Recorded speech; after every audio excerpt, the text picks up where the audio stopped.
think about, as we go through this chapter, think about this question. Okay? What's the best description of a virus? And then the secondary question is, are viruses living things? And there's some debate whether or not viruses should be classified as living or non-living things. Okay? So, I'm not going to give you the answer now, but think about it. It's sort of a think about it question. Okay?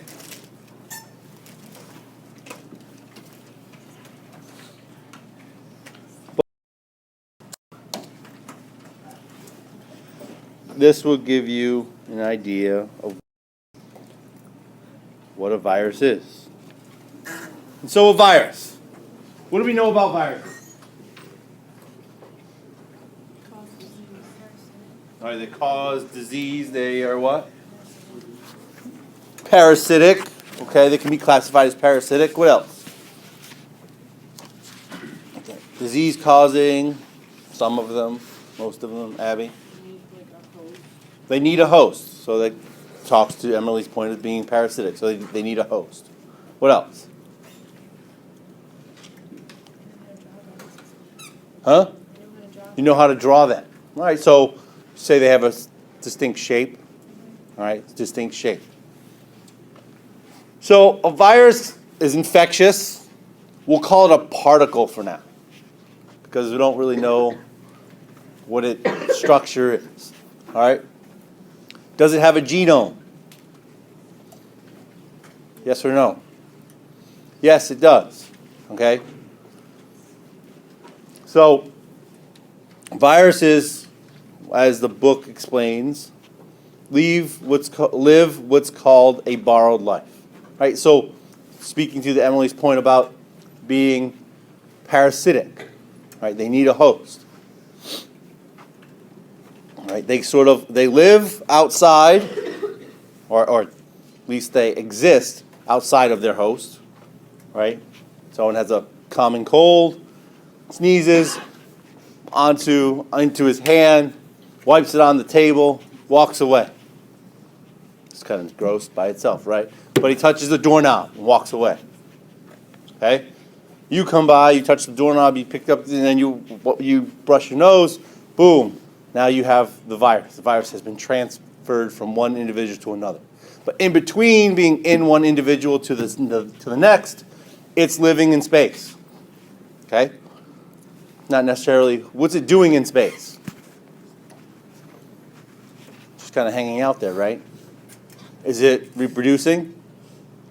No. All right, and that's one of the hallmark characteristics of a virus is that it doesn't reproduce outside of the host, or it requires a host to reproduce. Okay? So, what does this sort of look like? Here's a virus. Right? Some viruses look pretty similar, have a distinct shape. Some are kind of amorphous. All depends upon their structure. All right? So viruses have a genome. They have shape. They are infectious, sort of particles. Basically, at its simplest form, a virus consists of some type of nucleic acid, genome, covered or protected by a protein shell. All right? They're very small. All right? Much smaller than the smallest bacteria that you know. Okay?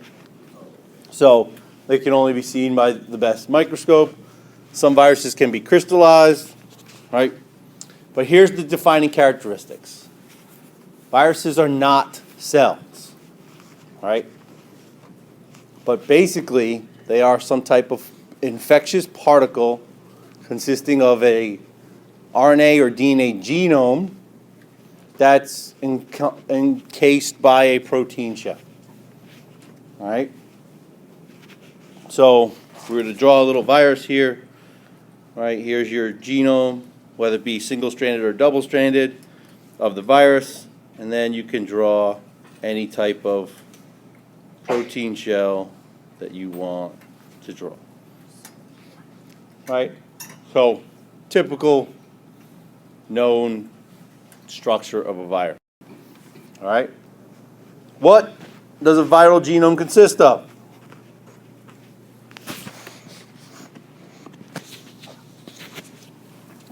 What are the candidates for genomes? RNA or DNA, right? It has to be a nucleic acid. And then it could be either single-stranded or double-stranded. All right? So you have double or single-stranded DNA viruses and double or single-stranded RNA viruses. Okay? And we're going to go through in your handouts for this chapter we're going to go through a couple of the different life cycles of the virus, and we're going to talk about a couple others outside of the handouts as well. Okay? So know that those handouts, those slides aren't complete yet. All right? But this is our distinction of DNA or RNA viruses. All right?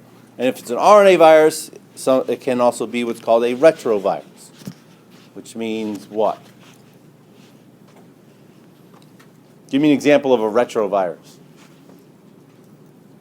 that you all know, basically grown up with, hearing about all the time. Does anyone know an example of a retrovirus? A cold. No.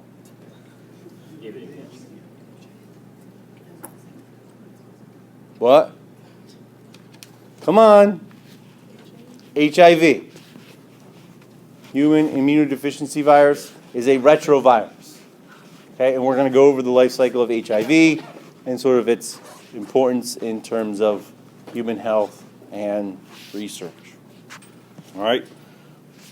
But typically, so a retrovirus, or a HIV virus, is right, but it has a specific structure. All right?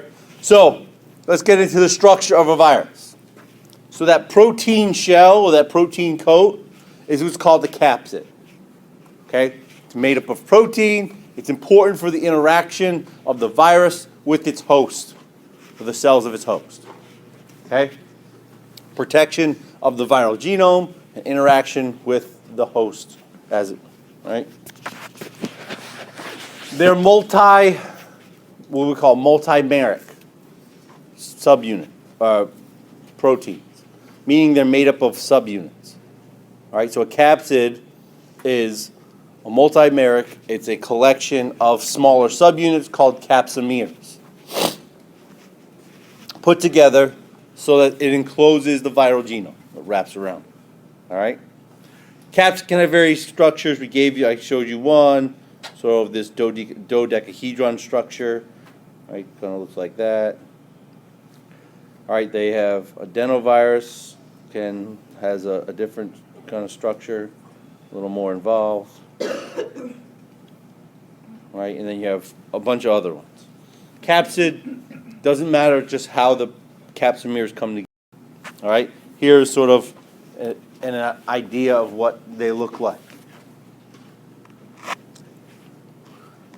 All right, so here's, if you look to the far left, is tobacco mosaic virus, which is sort of looks like a helical structure of DNA. Right, you have the capsomeres on the outside, and on the inside of that tunnel is the nucleic acid. Okay, that's much different than what you see. The adenovirus is a sort of a dodecahedral structure. All right, capsomeres come together and encircle the genome inside the capsid. All right. Influenza is what's called an envelope virus. All right. What you see on the inside of that yellow structure here is the virus. All right. In purple is the capsid. All right. So really, the virus is this whole thing, but the capsid is within what we call the envelope. All right? So we have RNA or DNA viruses, and then whether or not they are enveloped, meaning that they have this sort of membrane structure on the outside. Where do you think the envelope comes from? What type of virus do you know of that example up there? What example am I giving you as an envelope virus? Influenza. And influenza can infect who? Whom? Humans? Yes. Animals? Yes. Yes. Yes. Bird flu, swine flu, right? The human, animals. It's a zoonotic virus, meaning it can go across a species.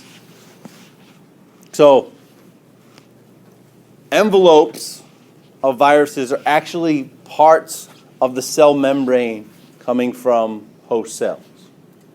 Okay? And we're going to go through how envelopes are made. All right? And then you have finally have viruses which have what's called a head and a tail sheath and tail fiber structure, which probably you may have learned about in high school. Those are bacteriophages, viruses that attack bacterial cells. All right? And these were the first ones, bacteriophages were the first ones identified. Okay? Questions on structure, basic. All right? So there's your membranous envelope. Viral envelopes derive from the host cell membrane and contain a combination of viral and host cell molecules. All right, so let's get into the idea of how a virus does reproduce. So it requires a host cell, correct? So take me through it. Let's see. Here's my happy little virus guy. We'll call it an adenovirus. All right, and here's a cell. What's going to happen?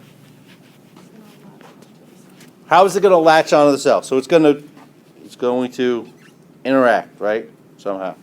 How's it going to interact with the cell? So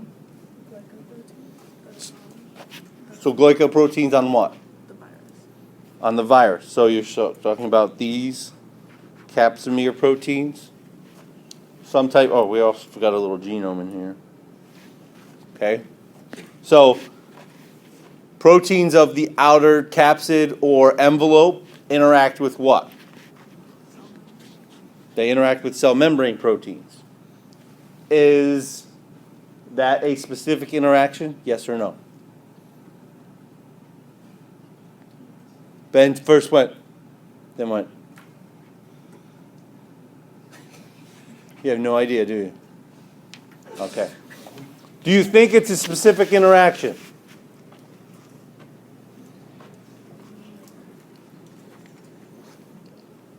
Does your dog get the cold that you have when you're sick? Does your dog get a cold? No. Okay. But all the humans in your house might. Right? All right. So is it a specific interaction? Yes. Okay. So those cells that could serve as hosts have proteins, some type of receptor protein out here that interacts with one of these molecules. All right. So now you get the virus attaches to the cell. Now what? Somehow the genome from in there gets inside the cell. Right? Okay. Now, this is where the hijacking takes place. Basically, the virus will turn the cell into a virus-producing factory. And the cell will lose most of its normal function. Right? So now the genome takes over, and what happens? the cell here starts producing capsids, or we'll say capsomeres, and the genome is replicated. Okay, so all the viral parts get made, proteins and nucleic acids, to produce more virus. Eventually, you end up with a cell that has, and I'm just going to roughly draw these, packaged a large amount of viruses. Okay, and this will continue until the cell bursts or breaks, and then we'll release the viruses out to infect other nearby cells. That's sort of the classical way of viral reproduction. Okay? Ends up in breaking of the cell, right? Lysis of the cell, and the cell produces more virus. Okay? Is that good for the virus or bad for the virus? Good for the virus, right? What does it do, though? So now, this cell that's been infected releases everything that's inside the cell. All the stuff. But that's besides viral particles. Okay? And in some cases, when that release occurs, these particles sort of, those other cellular fragments that are released, sort of signal to nearby cells that there's something going on. And help them to now produce antiviral proteins and prevent infection. Okay? So that's one way of going about it. So now, but do the nearby cells know there's something going on now? Possibly. What if the virus, instead of breaking the cell, hijacked the cell and used the cell, kept the cell alive long enough to produce more virus and continue producing virus over time? It would last longer. Okay? And that's what an envelope protein does. So instead of producing large amounts of virus and end up breaking the cell, they'll produce virus just in the same way, but instead of breaking the cell and releasing large amounts of virus, the virus will be part of the cellular membrane, will be recruited, and then will encircle the virus, right? And there's certain proteins that are involved in this, right? And now you end up with a viral envelope. Okay? This cell now that's infected with virus can live on producing more virus, releasing virus at a normal rate. Okay? And thereby evading detection by other cells. Okay? So it's a difference in terms of endpoint. All right? So bacteriophages are called phages, right? They're bacterial viruses. They typically act or they reproduce by that first cycle. Virus infects a cell, there's an interaction there, a specific interaction, movement of the genome into the cell, the genome takes over the cell machinery, produce viral proteins, viral genomes, they get packaged together. Large amount of virus inside the cell leads to disruption of the cell, and more viruses are released to the outside. Okay? That's the typical, what we call the lytic pathway. All right? Why the lytic pathway? What does lytic mean? Lysis of the cell. All right? So that's the end point, is lysis of the cell. All right? But phages have an elongated capsid, a protein tail piece that attaches the phage to the host, and is important for injection of the DNA inside. So phages are classified as what type of virus?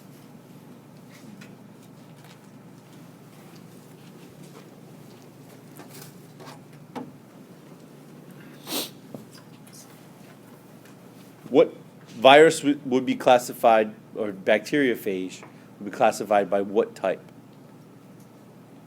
How would you describe a bacteriophage?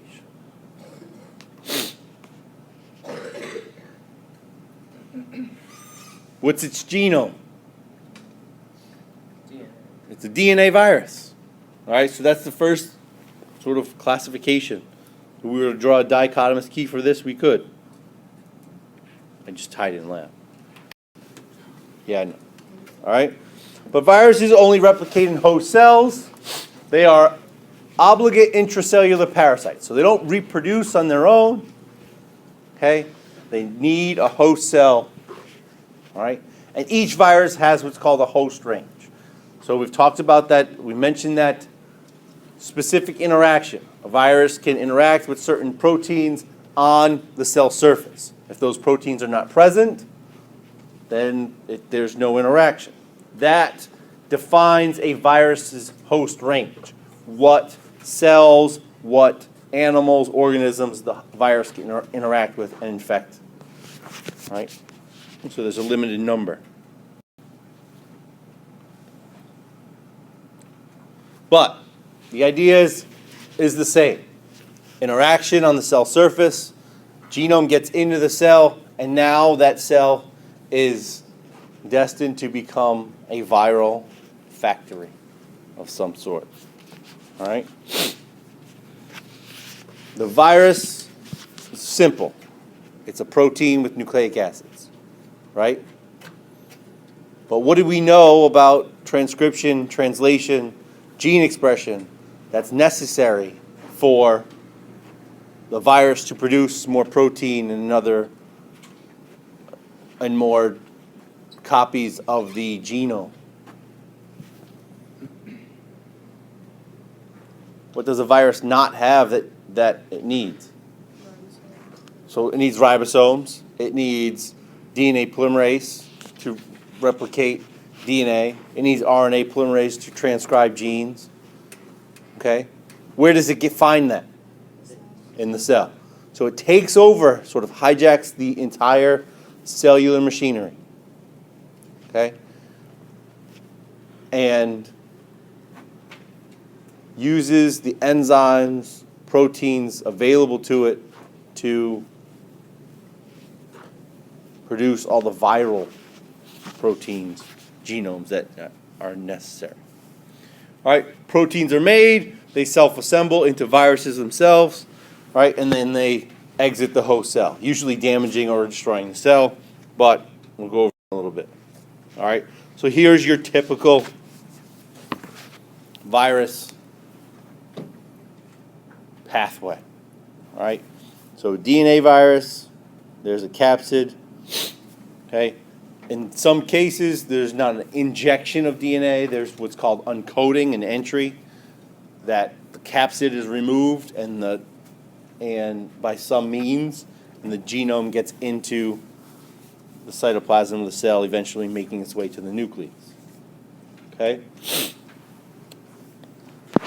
You get transcription, manufacture of capsid proteins, replication of viral DNA. If this is a DNA virus, they all come back together, and you end up self-assembly of a new virus particles and their exit from the cell.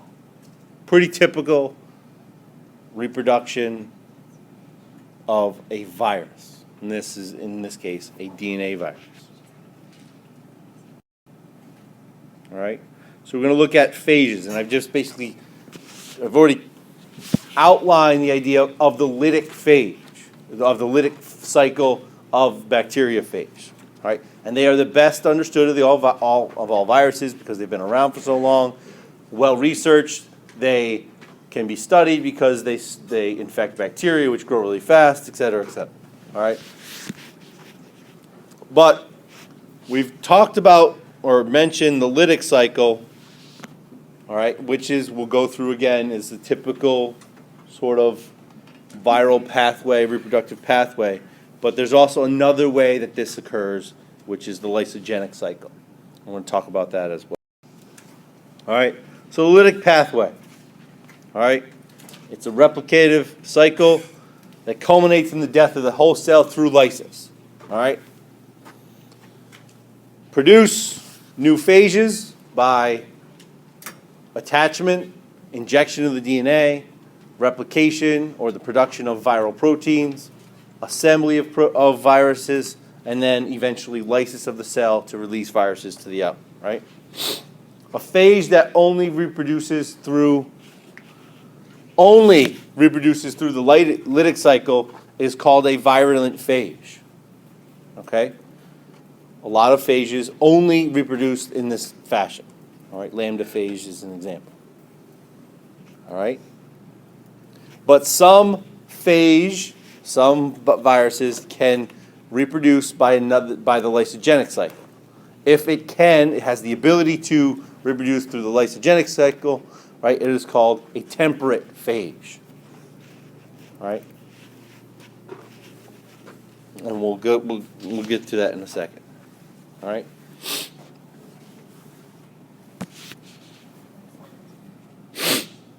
And some of the bacteria have defenses against phages, including restriction enzymes.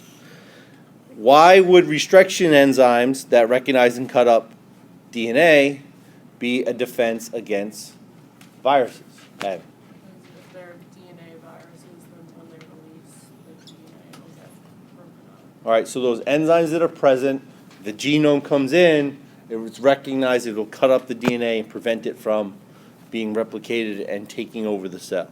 At least that's the idea. All right, so here's your life cycle. You get an attachment, and this occurs through specific interactions between the tail fibers of the bacteriophage and proteins that are on the cell surface, right, the bacterial cell surface. After attachment, what's going to happen?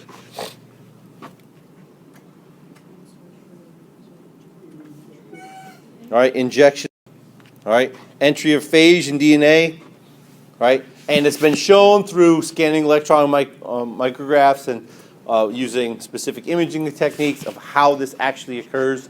There's an attachment with the tail sheath, all right, and literally there's a hole that's produced in the cell wall of the bacteria and eventually to the cell membrane, and that the genome is actually injected into the virus. Into the bacterial cell, sorry. Okay? This causes degradation of host DNA. Now, this is how it occurs. All right?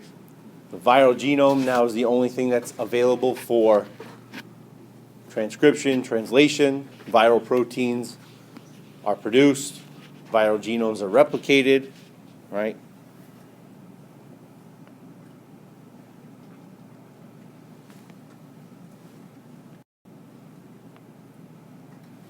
You get phage assembly, right? Assembling all those pieces.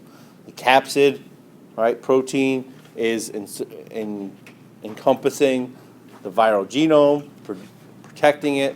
The tail sheath is produced and arrangement, so that it has everything together. And you see this is sort of the assembly line with release. Eventually, those viruses will accumulate and cause breakage of the cell membrane, right? The cell membrane, the cell wall.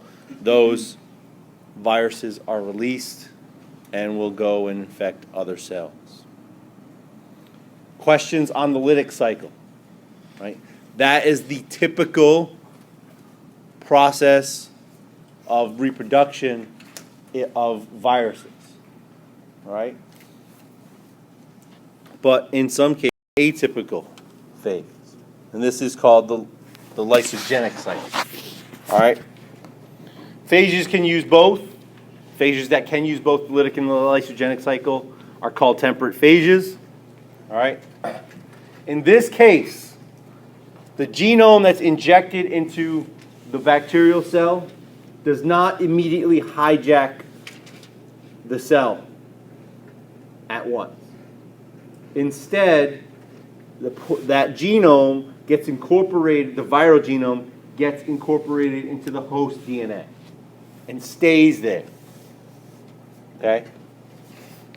Becomes part of the host cell chromosome, and it then is called a prophage, or at least that piece of viral DNA that's in the host chromosome is called a prophage.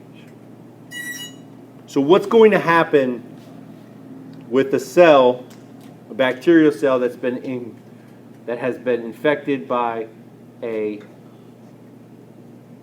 temperate phage? Okay, that prophage gets incorporated. What happens now from that point on? That cell does its normal function, okay, and reproduces. And with that reproduction, that replication of DNA, it also replicates the prophage. And this happens for so many rounds so it goes from 1 to 2, 4, 8, 16, 32, and keeps doubling. Every time the replication of the DNA occurs, it replicates the prophage. Until a point where there's some outside stimulus that changes how the lysogenic cycle is. Okay? So every time the host divides, it copies the phage DNA and passes the copies to daughter cells. All right? So in this case, a single infected cell can give rise to a large number of infected cells. All right? Carrying the bacteria, or the virus, basically, in prophage form in the genome itself. All right? And then some signal, whether it be environmental, genetic, whatever, can trigger the host or the viral DNA, the viral genome, to become active. All right? So once it becomes active now, it will switch from the lysogenic cycle to the lytic cycle. What does it look like? It looks like this. So you know what the lytic cycle is, right? Virus genome produces viral proteins, viral genomes, assembly, disruption of the cell. All right, so we know this lytic cycle, right? So here is sort of the crossover. Here's where phage DNA enters, injects into the cell, all right? Injects into the cell and circularizes, and then can become part of the genome itself. All right? This enters the list. Now becomes a prophage. You get copies and copies that are made. All right, so here now you have a daughter cell with a prophage. Some type of signal from the outside, wherever it might be, triggers that viral prophage to release from the genome, the circular chromosome, and become active, and then goes into the lytic cycle that way. All right? So the end result of both the lytic and lysogenic cycle will eventually be what? Cell death, release of virus.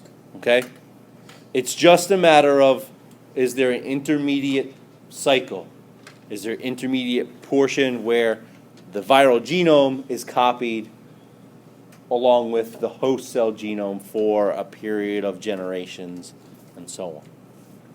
Okay? But what's going to happen if a phage goes through the lysogenic cycle and is in a population of bacteria, right, that have undergone multiple rounds of reproduction of that prophage prior to that environmental signal that's going to be released? What's the relative abundance of virus that's going to be produced from there? Emily? More virus. All right, so more virus are going to be produced, right? In the lytic cycle, you end up with virus, right, produces a certain amount, it's released, and it can affect more cells. Those cells die, right? Eventually, what's happening? Eventually, as long as the bacteria aren't reproducing anymore, the virus is going to run out of hosts, right? No more host cells. But the lysogenic cycle allows for reproduction of the viral genome without killing the cell, all right, until absolutely necessary. Okay? Questions on the lytic and the lysogenic cycles, right? And they are sort of intertwined and related to each other. All right? On Wednesday, we'll go through the rest of the chapter, and we'll talk about envelope viruses, and we will also go through, I'll post a couple extra slides on HIV. All right, so you'll understand retroviruses as well. So it'll be incorporated into the chapter 17 slides? Yes. Okay. It'll probably be in a separate file. Separate file, awesome. Okay? Questions? All right, I'll see you guys on Wednesday.